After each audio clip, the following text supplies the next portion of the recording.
ఇకపోతే చిలుకూరి బాలాజీ టెంపుల్ పూజారి పైన దాడి చేశారు నిన్న. ఇది చాలా ఒక ఇంట్రెస్టింగ్ వార్త. ఇది మనం చర్చించుకోవాల్సినటువంటి వార్త.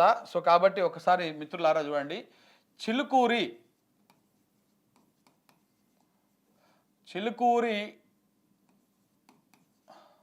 టెంపుల్ పూజారి మీద ఎందుకు దాడి చేసిర్రు,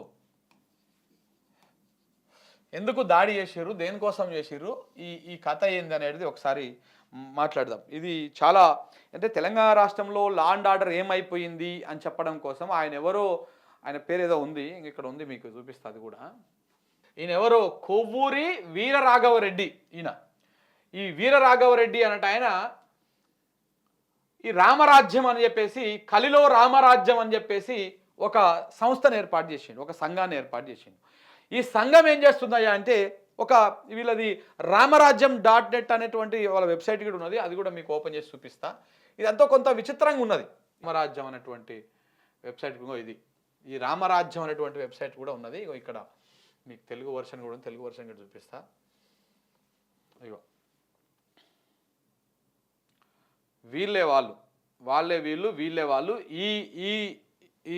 ఈయననే నిన్న పోయి ఆడ పూజారి మీద కొంత ఆయన మీద దాడి చేసేటువంటి విధంగా, అంటే దాడి చేసినట్టుగా ఆడ కనపడుతుందా అంటే, ఎక్కడైతే సీరియస్గా ఆయన లేచిపోతా ఉంటే అక్కడ వీడియో కట్ అవుతుంది, తర్వాత మళ్ళీ కూర్చోబెట్టి అక్కడ ఉన్నది. అంటే అక్కడ కట్టు ఉన్నది, అంటే ఆ గ్యాప్ లోపల ఆయన మీద దాడి చేసిర్రా, మరి పూజారిని కొట్టిర్రా అనేటువంటి అనుమానాలు కూడా ఉన్నాయి. ఒకసారి ఈ వీడియో చూపిస్తా. నేను అట్లాగనే ఈ పంతులు ఎందుకు ఈయన మీద దాడి చేయాల్సి వచ్చింది, ఈ రంగరాజన్ గారి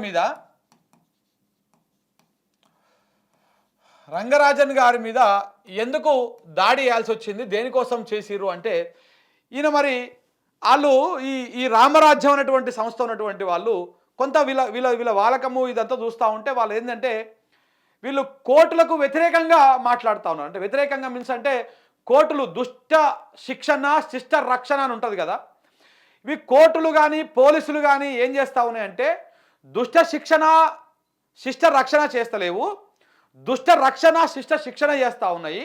సో కాబట్టి మేము వాళ్ళని కాపాడుతాము, కోర్టులు పోలీసులు ఈ న్యాయ వ్యవస్థ పోలీసు వ్యవస్థ విఫలమవుతుంది కాబట్టి మేమే ఇది చేస్తాము అన్నటువంటి విధంగా ఏదో కొంత డిఫరెంట్ ఉంది వాళ్ళ కాన్సెప్ట్ కూడా. నేను నిన్న పూర్తి స్థాయిలో కూడా ఇంకా చూడలేదు, కొంత డిఫరెంట్ ఉంది. వాళ్ళ 2-3 వీడియోలు చూసిన. వాళ్ళు ఏమంటా ఉన్నారు, మీరు ఈ రాష్ట్రంలో 2 తెలుగు రాష్ట్రాలల్లో ఏపీలో తెలంగాణలో కలిపి 2700 గ్రామాలు ఉన్నాయి. 2 తెలుగు రాష్ట్రాల్లో కలిపి 2700 గ్రామాలు, 27,000 గ్రామాలు ఉన్నాయి. ఒక్కసారి అది మొత్తం మీకు ఉంటుంది అబ్బా. ఇది మా పేజ్ గురించి మా గురించి అని ఉన్నాడు కదా, ఇక్కడ చూపిస్తాను. ఇలా గురించి ఏందో చూద్దాం ఒకసారి. రామరాజ్యం కొంత ఎక్స్ట్రీమ్ ఉందన్నమాట. ఇది అంటే ఎక్స్ట్రీమ్ అయిపోయింది. సరే హిందుత్వము కాపాడుకోవాలి, దేవాలయాలను కాపాడుకోవాలి, గుళ్ళను కాపాడుకోవాలనేది ఒక కార్యక్రమం ఉంటుంది. అది తప్పేం కాదని కాపాడుకోవచ్చు, మన సాంప్రదాయాలను మన గుళ్ళను మన గోపురాలను కాపాడుకోవాలి. కానీ దాని పేరుతోటి ఇది ఏదో కథ కొంత ఎక్స్ట్రీమ్ ఉన్నట్టు అనిపిస్తూ ఉంది నాకు ఈ వీడియోలు ఇవన్నీ చూస్తూ ఉంటే. దుష్ట శిక్షణ శిష్ట రక్షణ కోర్టులు గాని పోలీస్ వ్యవస్థ గాని చేయటం లేదని భావించి, రామరాజ్యం ద్వారానే ఇది సాధ్యమని భావించి నేను రామరాజ్యంలో పౌరసత్వం తీసుకున్నాను. ఒక నియోజకవర్గం చిలకూరుపేట. నేను రామరాజ్యంలో జాయిన్ అయ్యాను దుష్ట శిక్షణ శిష్ట రక్షణ కోసం. మీరు కూడా దుష్ట శిక్షణ శిష్ట రక్షణ కావాలనుకుంటే అందరూ కూడా జాయిన్ కావచ్చు. దీని వెబ్సైట్ వచ్చేసి www.ramrajyam.net. ఎందుకు మనం రామరాజ్యంలో జాయిన్ అవ్వాలి అన్నది కనుక ఒక్కసారి మనం కూలంకుషంగా చర్చించుకుంటే, ఈరోజు సమాజంలో ఎంత నేరాలు చేసైనా కూడా మళ్ళీ కోర్టుల ద్వారా శిక్షలు పడకుండా తప్పించుకుంటా ఉన్నారు. అన్నిటికీ నిలయం అందరికీ న్యాయం జరగాలంటే ఖచ్చితంగా ఇక్కడ చూడండి 27,800 గ్రామాల్లో అర్చక పురోహితులు ధర్మస్థాపన కొరకు పనిచేస్తే, అంటే వీళ్ళ ఫైట్ మొత్తము అర్చక పురోహితుల మీదనే. వీళ్ళు ఎట్లా అంటే, ఈయన పేరు ఏదో సందీప్ రెడ్డి ఏదో ఉంది, అయితే చూపించినాం మనం. ఈయన రాఘవరెడ్డి. ఈయన ఇంటెన్షన్ ఏందయ్యా అంటే, మీరు ప్రతి గ్రామంలో గుడి ఉంటుంది, ఆ గ్రామానికి అర్చకులు పూజారులు ఉంటారు, అర్చకులు పురోహితులు ఉంటారు. సో కాబట్టి మీరు ధర్మాన్ని కాపాడాల్సినటువంటి బాధ్యత మీదే. ఎట్లయితే మసీదుకి కానీ చర్చికి కానీ పోయినప్పుడు మసీదులో అక్కడ ప్రార్థనలకు పోయినటువంటి భక్తులని అనుకుంటామా, ప్రజలను అనుకుంటామా, వాళ్లకు అక్కడ ఉన్నటువంటి మత పెద్దలు ఏమని చెప్తారయ్యా అంటే, మీరు ఒక్కొక్కరిని సైనికులను తయారు చేస్తారు, వాళ్ళలో వచ్చేటువంటి వాళ్ళను మన ధర్మాన్ని కాపాడుకోవడం కోసం, మన మతాన్ని కాపాడుకోవడం కోసం, మన మత విశ్వాసాలను కాపాడుకోవడం కోసం మీరు ఒక్కొక్క సైనికుల లెక్క కావాలి అని చెప్పేసి ఎట్లయితే ముస్లింలు కానీ లేదనుకుంటే క్రిస్టియన్స్ కానీ వాళ్ళలో వచ్చేటువంటి భక్తుల లోపల ఒక విశ్వాసాన్ని నింపి ఏ విధంగా అయితే వాళ్ళు వాళ్ళ మతాన్ని కాపాడుకోవడం కోసం ప్రయత్నాలు చేస్తూ ఉన్నారో అట్లనే ఈ పూజారులు ఎవరైతే ఉన్నారో, పురోహితులు ఎవరైతే ఉన్నారో వీళ్ళు కూడా 27,800 గ్రామాల్లో ఉన్నటువంటి గుళ్ళలో ఉన్నటువంటి పూజారులు కానీ, అర్చకులు కానీ, పురోహితులు కానీ మీరు చేయాల్సిన పని కూడా అదే. మీరు ఏదో గుళ్ళకి రాగానే వాళ్ళ మీద ఏదో ఆశీర్వాదం ఇచ్చేసి పోవడమే ఇదే కాదు, మీరు కూడా ఒక్కొక్కరిని ఒక్కొక్క సైనికుల లెక్క తయారు చేయాలి. హిందుత్వ ధర్మాన్ని కాపాడే సైనికుల లెక్క తయారు చేయాలి. అలాగనే కోర్టులు, న్యాయస్థానాలు, ఇట్లు పోలీసు వ్యవస్థ కూడా దుష్ట శిక్షణ శిష్ట రక్షణ చేస్తలేవు. కాబట్టి మనమే ఆ పని చెయ్యాలి. వాళ్ళు దుష్ట రక్షణ చేస్తూ ఉన్నారు, శిష్ట శిక్షణ చేస్తూ ఉన్నారు, కాబట్టి మనమే ఆ పని చేయాలనేటువంటి కొత్త థీరీ ఉన్నది వీళ్ళది. ఈ థీరీ ప్రకారము ఇతను ఈ వీడియో కూడా చూడండి ఒక్కసారి, మీకు కొంచెం చూపిస్తా. ప్రతి గ్రామంలో ఉండేటువంటి అర్చక పురోహితులకు మనవి మరియు విన్నపం ఏమిటంటే, శుభకార్యాల్లో గాని అశుభ కార్యాల్లో గాని ఆ క్రతువులు చేస్తున్న సందర్భంలో మన గోత్రాలు ప్రవర్లు చెప్పుకునే సంప్రదాయాన్ని కలిగి ఉన్నాం కదండి. ఈ శివాది షణ్మతాల్లోనూ ఆ గోత్రాలు ప్రవర్లు వస్తున్నప్పుడు మీరు చెబుతున్నప్పుడు ఎవరు ఇక్ష్వాకు వంశీయులు, ఎవరు భరత వంశీయులు గుర్తుపట్టాల్సిన బాధ్యత మీదే.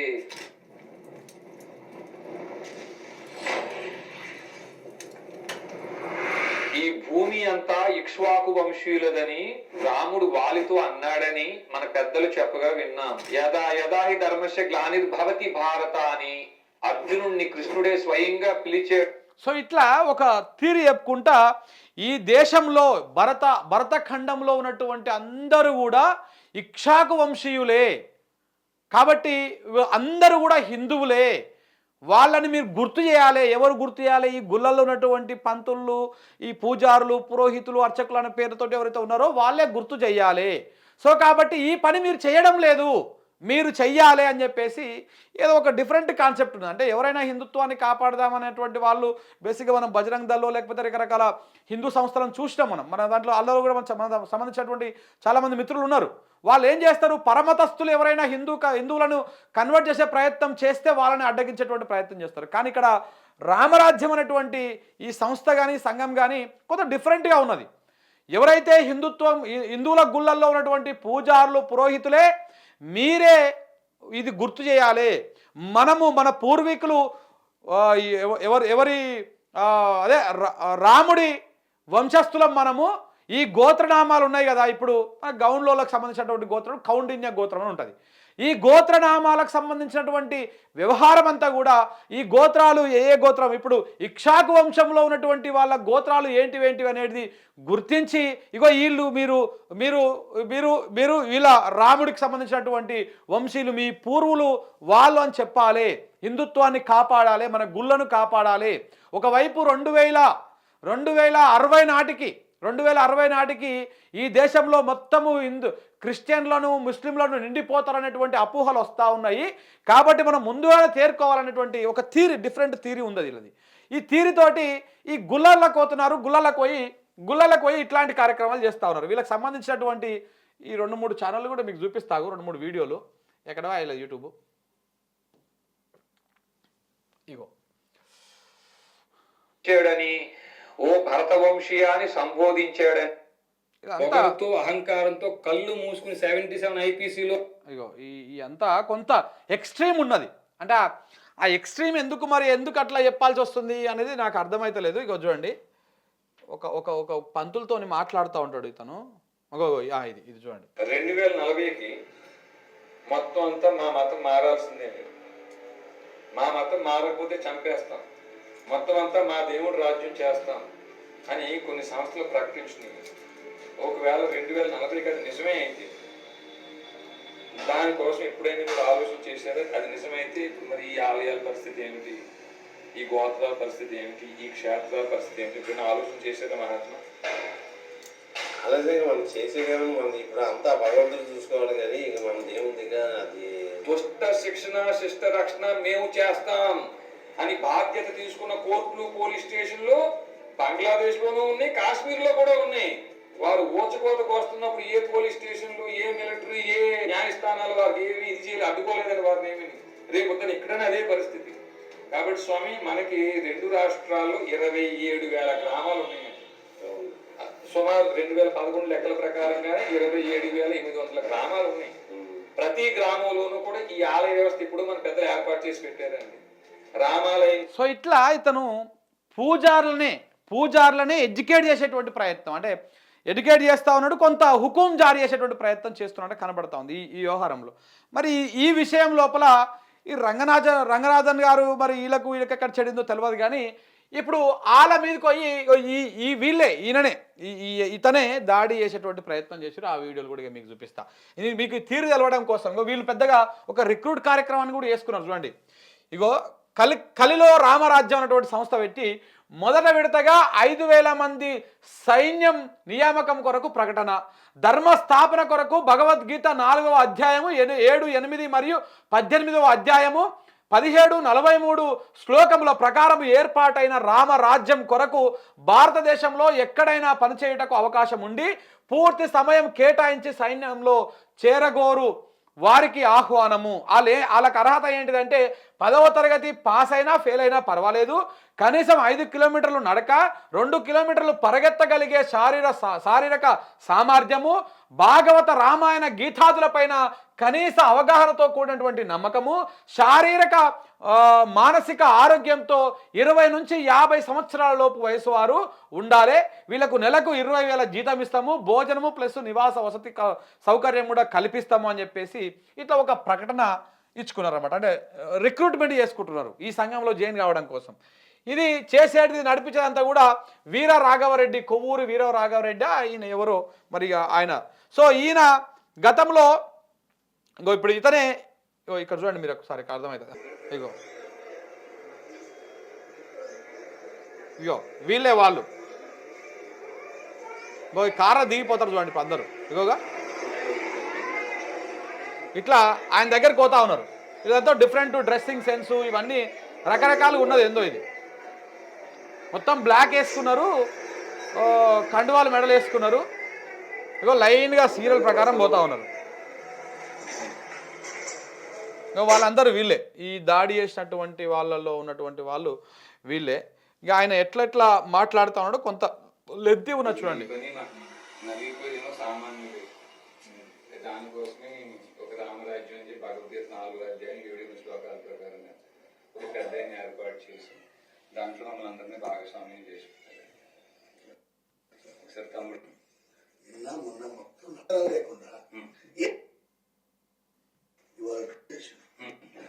నేను విన్నాం. నిజమేనండి? నిజమా కాదు?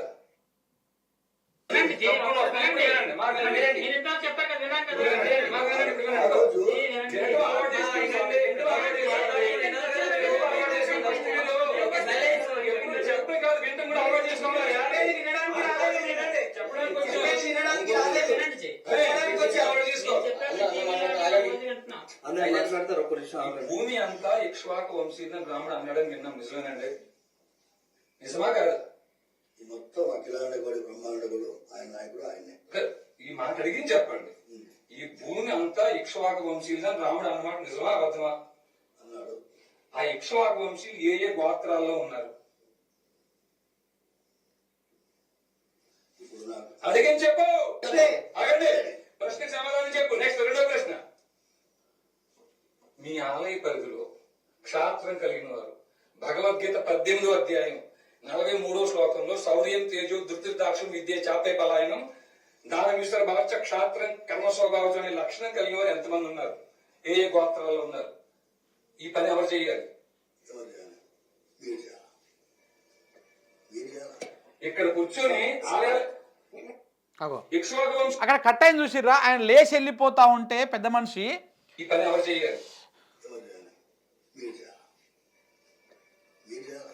ఇక్కడ కూర్చొని ఇగో. ఎక్కువ అక్కడ లేచి వెళ్ళిపోతా ఉంటే మరి ఆయనని లేచి వెళ్ళిపోయినప్పుడు వీడియో కట్ అయింది, మళ్ళీ కూర్చున్నప్పుడు వీడియో ఉన్నది. అంటే ఈ మధ్యలో ఆయన మీద మ్యాన్ హ్యాండ్లింగ్ చేసిర్రా అనేటువంటి అనుమానం కూడా ఉన్నది. ఇక చూడండి, చాలా ఒక పెద్ద స్పీచ్ ఇస్తూ ఉంటాడు ఈయన.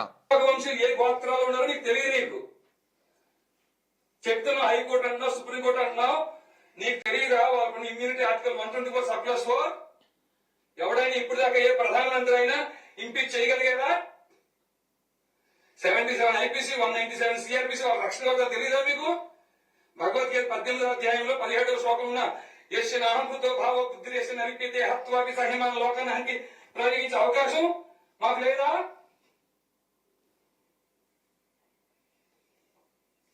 ఏమీ తెలియదండి. అయ్యా, పండితులు వ్యాసం వేసుకుని తెలియని నటమిట శూద్రుల వనితలు స్వవచ మౌటకు ఉపదేశించి సంతశిల్లి స్వరలయం బులెరుంగకని శిరత్ములై సుభక్తులకు సమానమని దుడుకు గల నన్నే దొరకుడుకు బ్రోచురా.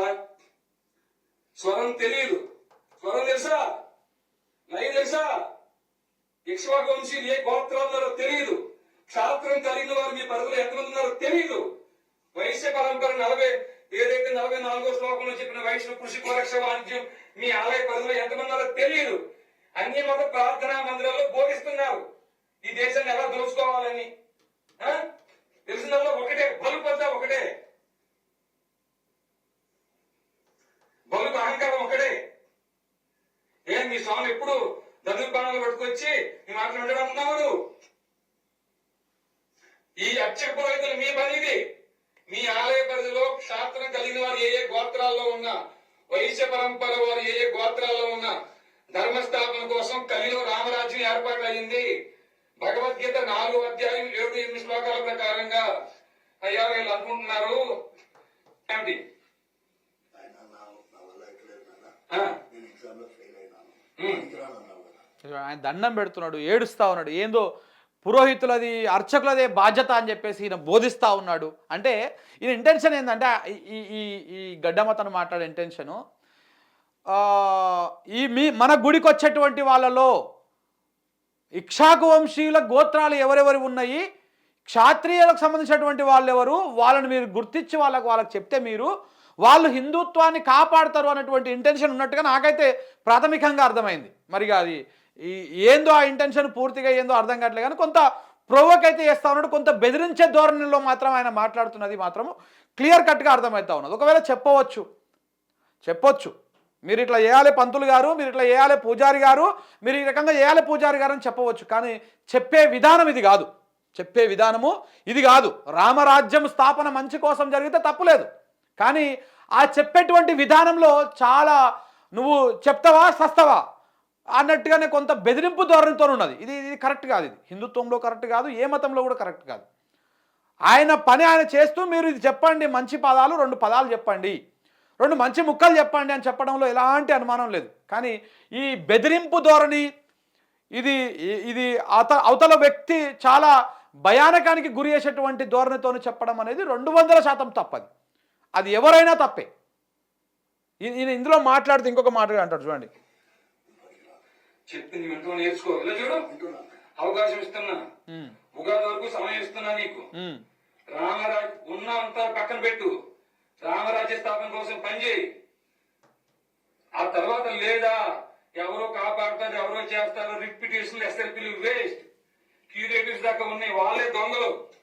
ఏ న్యాయమూర్తులైతే అన్బ్రైడల్ పవర్స్ తో ఆర్టికల్ 124 సబ్-4 అనే ఇమ్యూనిటీతో 77 ఐపీసీతో జడ్జెస్ ప్రొటెక్షన్ యాక్ట్ తో ఇట్లాంటి రక్షణ కవచాలు పెట్టుకు విర్రవీగుతున్నారా? రక్షణ కవచాలు బ్రేక్ చేయడం కోసం వచ్చేవాడు అయ్యా మేము కూడా అంటున్నారా? మేము వచ్చింది న్యాయ వ్యవస్థ తోలు తీయడం కోసం. సో వారు ఏమంటున్నారు? జడ్జిలే దొంగలు అంటున్నారు, న్యాయ వ్యవస్థ తోలు తీయడం కోసమే వీళ్ళు వచ్చారు అంటున్నారు. మరి ఇక ఇదేమో ఎక్స్ట్రీమో నాకైతే అర్థమైతలేదు. I'm sorry to say this. So 100% ఇది కరెక్ట్ కానే కాదు. రామరాజ్యంలో ఉన్నటువంటి వాళ్ళైనా కానీ ఇంకెవరైనా కానీ ఆలోచించుకోవాలి. అందరము హిందువులమే, దేవీ దేవతలను కొలిచేటోళ్ళమే. కాకపోతే ఏదో జరిగిపోతుందని ముందుగానే మనం ఊహించుకొని ఇలాంటి ఎక్స్ట్రీమ్నెస్కి పోయినటువంటి వాళ్ళు చాలా ప్రమాదం అవుతుంది. అది ఏమాత్రం సమాజానికి మంచిది కాదు. మనం చాలా అడ్వాన్స్ టెక్నాలజీలో మనం ముందుకు పోతా ఉన్నాం, రకరకాలుగా చేస్తూ ఉన్నాం. కానీ ఇంకా కూడా ఇలాంటి ఒక విద్వేషాలను రెచ్చగొట్టేటువంటి ప్రయత్నము కానీ ఇవి కానీ ఏమాత్రం కరెక్ట్ కాదు. ఆయన పూజారి పంతులు, ఆయనకు నువ్వు చెప్పే తరీకలో చెప్పాలా, అంతేగాని అంత ఎక్స్ట్రీమ్కి పోయేసి నువ్వు స్పెషల్ లీవ్ పిటిషన్లు ఎస్ఎల్పీలు వేసి లేకపోతే పిటిషన్లు వేసి ఏదో ఇంజక్షన్లు తెచ్చి ఏదో ఏదామనేటువంటి ప్రయత్నం చేస్తున్నావేమో. నువ్వు రామరాజ్యం కోసం పనిచేయాలి. నీకున్నవన్నీ కూడా పక్కన పెట్టు, రామరాజ్యం కోసం పనిచేయాలి. నీకు ఉగాది వరకు సమయం ఇస్తున్నావు అని చెప్పేసి వార్నింగ్ ఇస్తున్నటువంటి వాళ్ళ పరిస్థితి. దగ్గరికి వెళ్ళి భిక్ష పడుకుంటావు, నువ్వు వెళ్ళి వాళ్ళ దగ్గరికి వెళ్ళి పిటిషన్లు వేసి వాళ్ళు కొట్టేసి ఇంపీచ్మెంట్ చేసే అవకాశం నీకు ఆర్టికల్ 120 సబ్ క్లాస్ 4 ఇచ్చిందా మీకు? కలిసి బంధించడం కోసం వచ్చాను ఆయన, మేము వచ్చింది అయ్యా మీ రావణ అంతం మాకు లేకపోవచ్చు నాయన, కానీ మమ్మల్ని పంపించిన వాడు హరిగుణ మణిమయేశ్వరములు గలమున శోభిల్లు భక్త కోడులలో హరిగుణ శ్రీనిల గోత్ర క్షాత్రం గుండెల్లో ఉంటానంటే కాళ్ళ దగ్గర పెట్టిన దుర్మార్గుడు నేను. ఏ మాత్రం జాలి దయ లేని వాడిని. ఎందుకు వచ్చాయంటే ఆ మొక్కంటి పిలుపుకి వచ్చాను నేను. వీళ్ళలో ఒక్కరు కూడా వారి అన్నం కోసం కుటుంబం కోసం రాలే, ధర్మం కోసం ప్రాణం ఇవ్వడం కోసం వచ్చారు. ఆ తల్లి ఇంట్లో చెప్పి వస్తా నేను తిరిగి రాకపోతే మీరు నా కోసం బెంగ పెట్టుకోవద్దు అని చెప్పి వచ్చారు. ఇక్కడ దొంగలు ఎవరు తెలుసాను ఆయన? దొంగలు ఎవరు మటర్లు మానభంగాలు చేసే వాళ్ళు కాదు. వాళ్ళని శిక్షించాల్సిన న్యాయమూర్తులు పనిచేయటం మానేశారు తండ్రి. వింటున్నారా? ఈ న్యాయమూర్తుల మీద 197 సిఆర్పిసి ప్రయోగించాల్సిన కేంద్ర రాష్ట్ర ప్రభుత్వం ఈ పని మానేసినాయి. ధర్మాన్ని బోధించి క్షాత్రం కలిగిన వారిని వెలికి తీసి వాళ్ళని గుర్తించి వారి పోషణ నిమిత్తం సైన్యంగా తయారు చేయించాల్సిన అధ్యాపనం చేయాల్సిన ఈ పని మీరు మానేశారు అయ్యా. అయినప్పటికీ మా ఇక్ష్వాక వంశీయుల సాంప్రదాయాన్ని అనుసరించి ఒక్క అవకాశం. ఇంకా ఏదేదో చెప్తా ఉన్నాడు పాపం పెద్ద ఆయన భయపడిపోయిండు, అదైపోయిండు. అయితే ఇప్పుడు ఇవాళ ఇంత బోధించినటువంటి వ్యక్తి గతంలో కూడా మాట్లాడాడు. ఇక చూడండి ఒకసారి. శ్రీరామచంద్రుడు గోత్రం వశిష్ఠ గోత్రం, ఆయన జాతి అందజాతి, ఆయన కూడా ఆంధ్రుడు అనే విషయం మీరు మర్చిపోయారేమో. మిమ్మల్ని ఎవరైతే ఆశీర్వదిస్తున్నారో చిన్న జియర్ స్వామి త్రిదండి, ఆయనది అర్తమూరు, అది కూడా తూర్పు గోదావరి జిల్లా, మా ఊరికి కోతవేత దూరంలో ఉంది. ఆయన కూడా ఆంధ్రుడే అన్న విషయం ఆయన చెప్పడం మర్చిపోయారా, లేకపోతే మీకు తెలిసి జనానికి చెప్పలేదో నాకు తెలియదు. కానీ మీ సో ఇట్లా చాలా రకాల అవి ఉన్నాయి. అంటే మరి ఇది చివరికి ఎక్కడికి పోతుందో ఏమవుతుందో తెలియదు. కానీ ఇది మాత్రం ఏమాత్రం కూడా సమంజసమైనటువంటి అంశం కాదు. ఇది ఎక్స్ట్రీమ్లెస్. ఇప్పుడు రామరాజ్యంలో ఉన్నటువంటి వాళ్ళు రామరాజ్య స్థాపన కోసం పనిచేసుకుంటా ఒక శాంతిని పంచుకుంటా, ఒక పీస్ని పంచుకుంటా హిందుత్వాన్ని కాపాడితే తప్పులేదు. కాకపోతే ఇలాంటి భయభ్రాంతులకు గురి చేసి పూజారులు ఎవరైనా రేపటి నాడు పౌరోహిత్యం పూజారులు ఈ దేవుడి సేవ చేయడం మానేసి ఇప్పుడు వచ్చినటువంటి వాళ్ళందరి జాతకాలు చూసుకొని నువ్వు ఇది అని చెప్పేటువంటి పనిలో ఉండాలన్నా, ఇది కొంత చాలా కన్ఫ్యూజన్గా చాలా దాని లెక్క ఉన్నది. కాబట్టి కొంత మనం కూడా దాన్ని స్టడీ చేద్దాం, అసలు ఏం జరిగింది ఏందనేటువంటి వ్యవహారంలో. బట్ ఇది కొంత సీరియస్గా అయింది. ఇప్పుడు ఎవరైతే ఇతను ఈ విధంగా అయితే ఆ పూజారి మీద ఒక దాడి చేసేటువంటి విధంగా ప్రయత్నాలు చేసిండు, ఆయనని అరెస్ట్ చేసిరు పోలీసు వాళ్ళు. సో ఫర్దర్గా ఆయనని రిమాండ్ కూడా తరలించారని చెప్పేసి వార్తలు వస్తూ ఉన్నాయి, ఇంకా క్లియర్గా తెలియదు. బట్ ఏదేమైనా ఇలాంటి ఎక్స్ట్రీమిస్ట్ మాత్రం కరెక్ట్ కాదు.